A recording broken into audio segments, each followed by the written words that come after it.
మీరు తీసుకునే అదే మందులు, అదే నాణ్యమైన మందులు, కానీ సగం ధరకే. అవును, మెడ్ప్లస్ బ్రాండ్స్ పై 50 to 80% తగ్గింపు.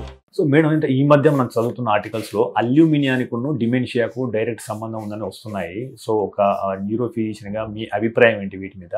సో ఈ మధ్య డిమెన్షియా కేసులు పెరగడం గల కారణాలు ఏంటి? బేసిక్గా మనకి ఏమైందంటే సైంటిఫిక్ రీసెర్చ్ పెరిగింది అండ్ మనుషుల యొక్క లాంగ్విటీ కూడా పెరిగింది. అంటే మనకి ఇదివరకు ముసలి వాళ్ళు ఎంతమంది ఉండేవాళ్ళు ఈ ప్రపంచంలో పోలిస్తే ఇప్పుడు సంఖ్య పెరిగింది వాళ్ళది.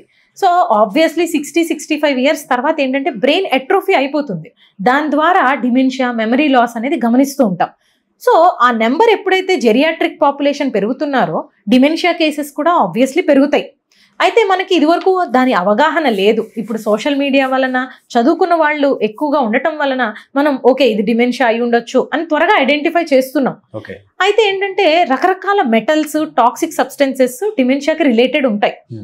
యాంటాక్సిడెంట్స్ తీసుకోవడము, ఎక్కువ వైటమిన్స్ తీసుకోవడం, బ్రెయిన్ని యాక్టివ్గా ఉంచడం, అంటే పజిల్స్ కానీ, మెమరీ గేమ్స్ కానీ, లేదు ఒక రకమైన హాబీస్ ఉంటాయి, సింగింగ్, డాన్సింగ్, రోజుకు ఒక కొత్త యాక్టివిటీ కనుక మనం బ్రెయిన్ కి అందిస్తే ఆ బ్రెయిన్ లోని సెల్స్ నెట్వర్క్స్ డ్యామేజ్ కి గురవ్వకుండా కొత్త సెల్స్ కూడా యాక్టివేట్ అవుతూ ఉంటాయి. దాని ద్వారా మనం డిమెన్షియాని ప్రివెంట్ చేయవచ్చు. సో ఇలాంటివన్నీ మనం ఎక్కువగా గమనించాలి. ఓకే, అల్యూమినియం ఉందా, లేకపోతే మ్యాంగనీస్ ఉందా, ఇంకొక టాక్సిసిటీ ఉందా, కొంతమందిలో అది కారణం అవ్వచ్చు, కారణం కాకపోవచ్చు. ప్రతి ఒక్కరిలోనూ ఇదే దాని కారణం అని మనం ప్రూవ్ చేయలేకపోవచ్చు. సో కొన్ని రీసెర్చ్ స్పెసిఫిక్ గా దానికోసం జరుగుతూ ఉంటాయి.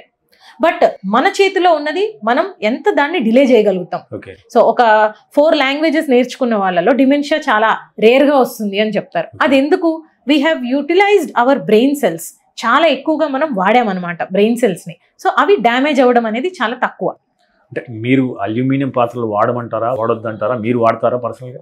నేను పర్సనల్ గా అయితే అల్యూమినియం పాత్రలు ఎప్పుడు వాడలేదండి. సో రీసెంట్ గా మనకి యోగిక్ ఇవి సూచనలు కానీ అందరూ చెప్పేది ఏంటంటే కాపర్ ఎక్కువ యూజ్ చేయమంటారు. సో ఏదైనా కూడా బ్యాలెన్స్డ్ గా రాగి పాత్రలు వాడండి, లేకపోతే కనుక ఐరన్ వెజల్స్ వాడండి, ఇలా రకరకాలు వింటూ ఉంటాము. సో ఎవరి ప్రిఫరెన్స్ ఏంటి అండ్ ఎవరి థియరీస్ ఏంటి అనేది మనం ఒక కంక్లూజన్ ఇవ్వడం కష్టం. బట్ ప్రాబబ్లీ మనం రీసెర్చ్ చేస్తూ పోతూ ఉంటే ఇవాళ కరెక్ట్ అనిపించింది, రేపు తప్పు అనిపించవచ్చు.